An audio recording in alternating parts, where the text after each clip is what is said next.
Boy, man, I'm gonna go. I'm gonna chalk TV, so I'm gonna keep trying. I'm gonna to win. I'm gonna keep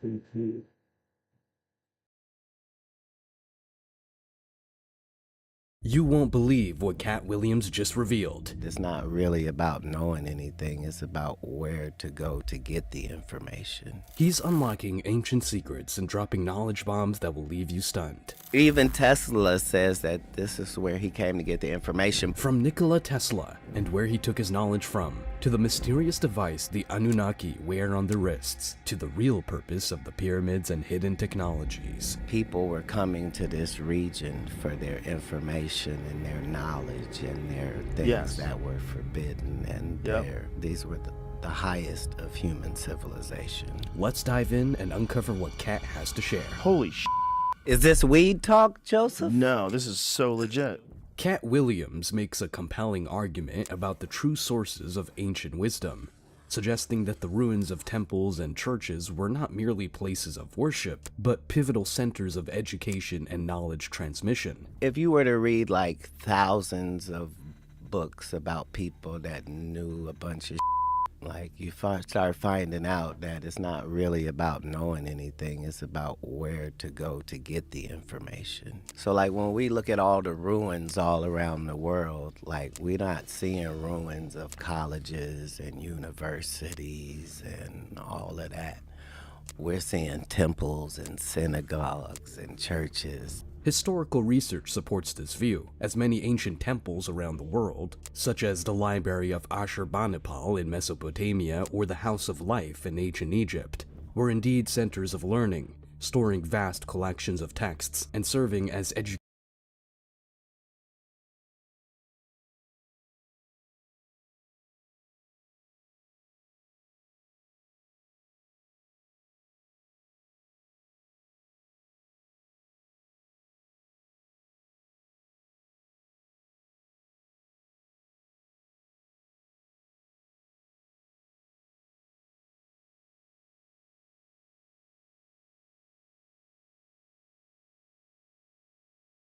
educational hubs where knowledge on various subjects, including agriculture and astronomy, was imparted. Yet, this brings us to a deeper, more enigmatic question. Where did this information originate? Indeed, priests and scholars of ancient times passed their knowledge on to others. But who were the original custodians of this wisdom? Who were the first teachers? This question probes the very roots of human understanding and civilization. Ancient myths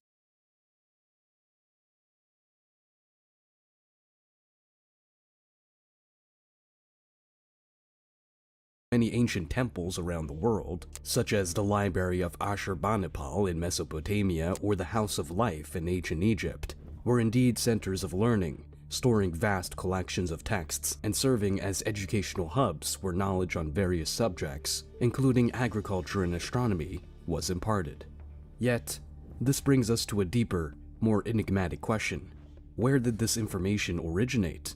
Indeed, priests and scholars of ancient times passed their knowledge on to others.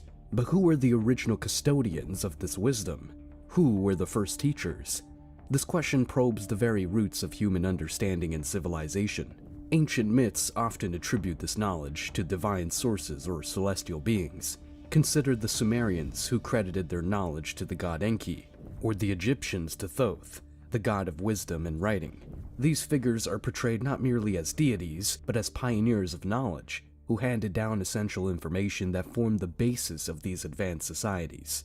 Such narratives, while steeped in mythology, may symbolize early humans' attempts to explain the acquisition of complex ideas and technologies that seemed beyond the reach of ordinary human ingenuity at the time. 100% of the writings across the world, whoever said anything about space or the universe or what was out there, why were all of them correct? It's not even possible. Like, how did they know that Mars was the red planet, and why was it a worldwide fact? Planetarily, that Saturn had rings, like, based upon what information? because nobody worldwide is disagreeing. Expanding on Katt's observations about cosmology, it's fascinating to consider the astronomical accuracy of ancient civilizations. For instance, the Dogon people of Mali have long been known for their detailed astronomical understanding, which includes knowledge of the Sirius star system that is remarkably precise. Scholars have debated how such precise knowledge could have been obtained without advanced technology. This aligns with Katt's suggestion that such detailed cosmic knowledge might have been imparted by advanced beings or through means not yet fully understood by modern science. Moreover, Katt points out the global consistency in ancient knowledge about planets like Mars and Saturn. This observation can be linked to ancient texts and artifacts. For example, the Sumerians, known as one of the first advanced civilizations, depicted planets in a way that remarkably aligns with modern astronomical data. The Babylonians, who inherited and expanded on Sumerian knowledge, had a sophisticated system of astronomy and could predict celestial events with great accuracy. These instances could suggest that ancient civilizations had access to a now lost compendium of astronomical knowledge. Or perhaps, as Katt implies, they were beneficiaries of knowledge from extraterrestrial visitors. This brings us to an intriguing theory supported by numerous proponents of the ancient astronaut theory, that knowledge of such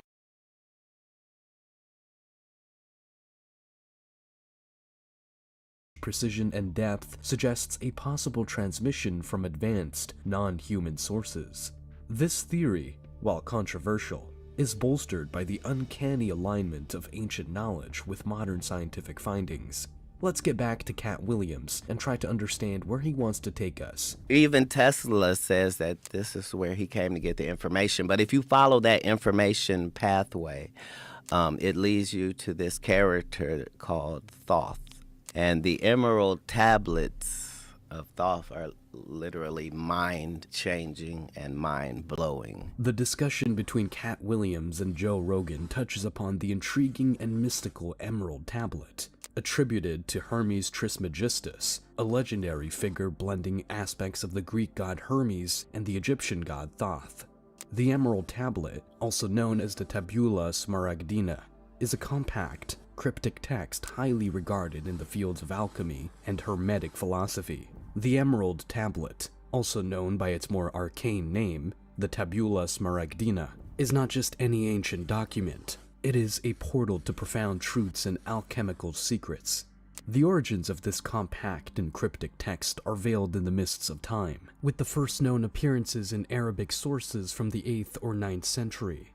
Yet, its influence rippled through the centuries.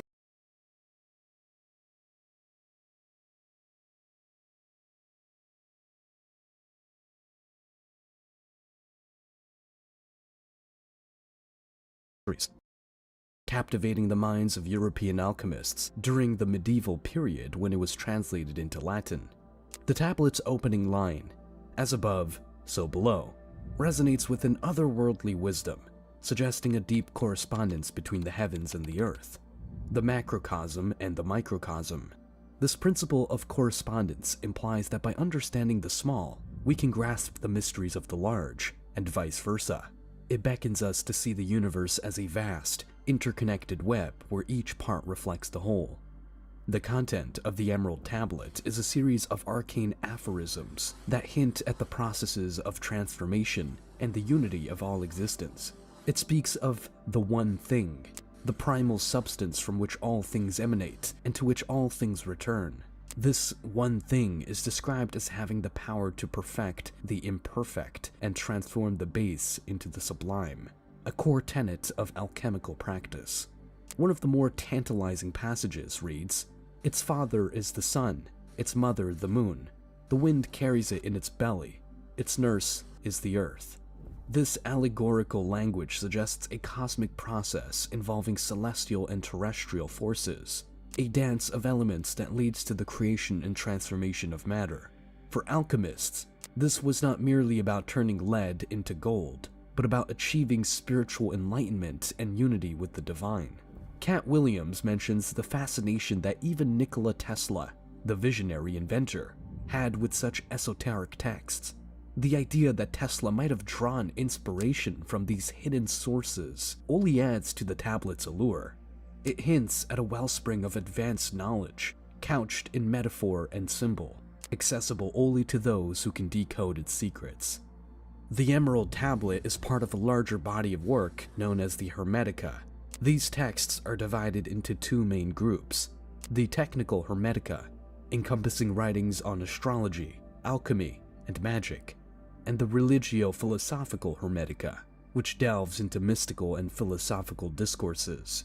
Together, they form the foundation of Hermeticism, a tradition that has influenced countless esoteric and mystical schools of thought. The tablet's mysterious power lies in its ability to inspire endless interpretation and speculation.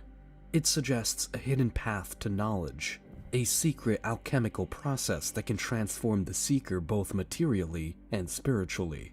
For those drawn to the occult and the mystical, the Emerald Tablet is a cipher waiting to be unraveled, promising profound insights and perhaps enlightenment. It's given in first person, and that's not possible.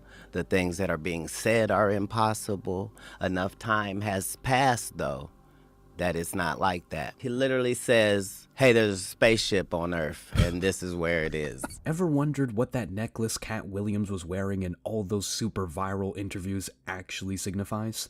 It's not just a striking piece of jewelry. It holds a secret that ties back to ancient and mysterious origins. Katt Williams, in a moment of revelation, shared with Joe Rogan the fascinating story behind his unique necklace, dispelling common assumptions and diving into the realms of ancient lore and forgotten technologies. This is that thing that you see that all the Anunnaki guys that have that look like a wristwatch, and they always have it, and you're always trying to see what that is. Yeah, what is that? It is it's a compass. It's a time-keeping compass. As Katt Williams and Joe Rogan peel back the layers of ancient mysteries, we are drawn further into the enigmatic world of the Anunnaki and their astonishing technologies. The Anunnaki, often depicted in ancient Mesopotamian carvings, are shrouded in intrigue. These deities, revered by the Sumerians, Akkadians, and Babylonians, were said to have descended from the heavens, bringing with them unparalleled knowledge and advanced technologies. One of the most perplexing aspects of Anunnaki depictions is the enigmatic watch device frequently seen on their wrists. Scholars and enthusiasts alike have puzzled over this artifact, trying to decipher its true purpose. Was it merely symbolic, or did it serve a functional role far beyond our current understanding? Katt Williams suggests that this device was a timekeeping compass, a tool that combined the functions of a clock and a navigation instrument. Imagine possessing the ability to measure time precisely, while simultaneously navigating the vast landscapes with perfect accuracy. Such a device would have granted its bearer immense power and control, allowing them to traverse great distances and return unerringly. The Anunnaki themselves are cloaked in mystery. Ancient texts describe them as godlike beings who bestowed civilization upon humanity. They are credited with teaching the Sumerians advanced agricultural techniques, astronomy, mathematics, and even law. But who were they really? Some theories propose that the Anunnaki were extraterrestrial visitors, beings from another world who brought their advanced knowledge to Earth. Others suggest they were highly advanced humans or demigods, their wisdom and technology remnants of a lost epoch. Numerous ancient artifacts support the existence of the Anunnaki and their technologies. Clay tablets, cylinder seals, and carvings depict these beings with remarkable consistency. The watch device is one of the most intriguing elements, appearing in various forms and contexts. Could this device have been a gift from the gods, a tool that enabled its users to manipulate time and space? Consider the ancient Sumerian king list, a chronicle that lists kings who reigned for impossibly long periods, spanning thousands of years. Some interpret this as evidence of the Anunnaki's influence, suggesting that these kings were, in fact, Anunnaki rulers who possessed longevity through advanced technology or knowledge. Katt Williams's necklace serves as a modern homage to these ancient devices, symbolizing a bridge between the past and present. It hints at the possibility that humanity's understanding of time and space is still evolving, and that ancient civilizations may have possessed knowledge that we are only beginning to rediscover. Theories about the Anunnaki and their technologies continue to captivate the imagination. Some researchers believe that remnants of this advanced knowledge can be found in sacred geometry, pyramids, and other ancient structures. These monuments, with their precise alignments and sophisticated construction, suggest a deeper understanding of the cosmos. What if the stories of the Anunnaki are not mere myths, but remnants of a forgotten history? What if their technologies, like the timekeeping compass, hold the key to unlocking new dimensions of understanding? But then, the conversation takes a surprising turn, diving directly into the mysteries of the pyramids of Egypt. Watch what Katt has to say next. It will make you wonder. No people built the pyramids. No people? No. Who built them? No people built the pyramids. And if you look around the world, you see certain telltale things that let you know that advanced machinery was in usage. For This sure. whole thing where slaves are stronger people is a fallacy. We like to believe that slaves are stronger. Slaves are weaker because they don't eat the right food and they live a terrible life. Katt Williams' claim that no ordinary people built the pyramids opens the door to a world of ancient wonders and advanced technologies. His assertion challenges the traditional narrative, urging us to reconsider the capabilities and conditions of ancient builders. The idea that slaves, often believed to be the primary labor force behind these colossal structures, were actually weaker due to poor living conditions, adds another layer of complexity to this ancient mystery. Katt's statement about advanced machinery being used in ancient times is both provocative and thought-provoking. If we look around the world, from the pyramids of Giza to the temples of Pumapunku in Bolivia, we see evidence of precision cutting and moving of massive stones that modern technology would struggle to replicate. The exacting measurements and alignments found in these structures suggest the use of sophisticated tools and knowledge. Consider the intricate stonework of Pumapunku, where massive blocks of stone are cut with such precision that they fit together seamlessly without mortar. Similarly, the Great Pyramid's construction, with its enormous blocks of limestone and granite, some weighing up to 80 tons, challenges our understanding of ancient engineering. How were these stones quarried, transported, and assembled with such accuracy? The answer might lie in the forgotten technologies and wisdom of ancient civilizations. The conversation takes an even more intriguing turn as Katt explains. We've been led to believe that this is how much they worshipped their dead bodies. But the evidence doesn't show any of that. Like when you see inside, when they have those intricate carvings and paintings and stuff in gold and stuff, you have to remember this is in a windowless room, folks. There's no candle soot. There's no, this, it's clearly a power plant and built specifically for that location on this planet. This statement invites us to reconsider the purpose of the pyramids. Traditionally viewed as monumental tombs, the lack of soot on the walls in windowless rooms indicates that the ancient Egyptians did not use conventional lighting methods such as torches or candles. This raises the question, how did they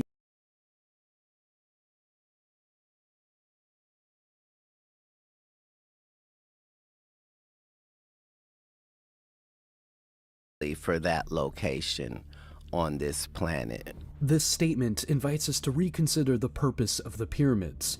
Traditionally viewed as monumental tombs, the lack of soot on the walls in windowless rooms indicates that the ancient Egyptians did not use conventional lighting methods such as torches or candles. This raises the question, how did they illuminate these intricate interiors? Katt's suggestion that the pyramids functioned as power plants offers a tantalizing alternative. Katt continues. For What do you think it was powered usage. by? The hot water springs underneath it. The concept of using hot water springs as an energy source for the pyramids hints at an advanced understanding of geothermal energy. This idea aligns with theories suggesting that the pyramids were built with a specific knowledge of Earth's natural energy grid, possibly utilized to generate power. The intricately carved hieroglyphs and paintings inside the pyramids, created without any visible means of lighting, further support the notion of advanced technology. The precise and complex nature of these carvings implies that the ancient Egyptians had access to light sources far beyond our understanding. This leads us back to the Anunnaki and their supposed advanced technologies. If the Anunnaki did share their knowledge with early humans, it is conceivable that such knowledge included the use of advanced machinery. The watch device, a timekeeping compass, hints at a level of technological sophistication that could extend to construction methods and tools. The Anunnaki, known for their supposed mastery over time and space, might have also imparted techniques for manipulating massive stones and achieving precise alignments. The notion of advanced machinery is not limited to Egypt. Around the world, ancient sites exhibit signs of high technology. The stone structures of Easter Island, the megalithic temples of Malta, and the intricate carvings of Angkor Wat all point to a global phenomenon. Could it be that a shared, advanced knowledge once existed, only to be lost or hidden over the millennia? These enigmatic sites, scattered across the globe, challenge the conventional understanding of our ancestors' capabilities. Katt Williams' insights compels us to re-examine historical narratives. If slaves, weakened by harsh conditions, were not the primary builders, then who were? Skilled artisans and laborers with access to advanced knowledge and tools? Or perhaps a more enigmatic answer lies in the involvement of beings like the Anunnaki, whose influence and technologies remain a subject of speculation and wonder. In conclusion, whether we're exploring the Anunnaki, the pyramids, or any of the countless ancient mysteries and hidden technologies, one thing is crystal clear: everything stems from a deeper source. Be it the vast expanse of the universe, or an intelligence beyond our comprehension, something profound underlies our reality and breathes life into it all. I call this source God. Throughout history, across different cultures and civilizations, humanity has been in a relentless pursuit of something greater. This quest for understanding, inscribed in our very essence, unites us all. Ultimately, all these paths, no matter how diverse or ancient, lead us to the realization of God, the ultimate source of all knowledge and existence. The greatest trick is to make us believe that people back then were dumber and we're Right. smarter. Right. And that whole thing is a fallacy. Yeah, that's And definitely not.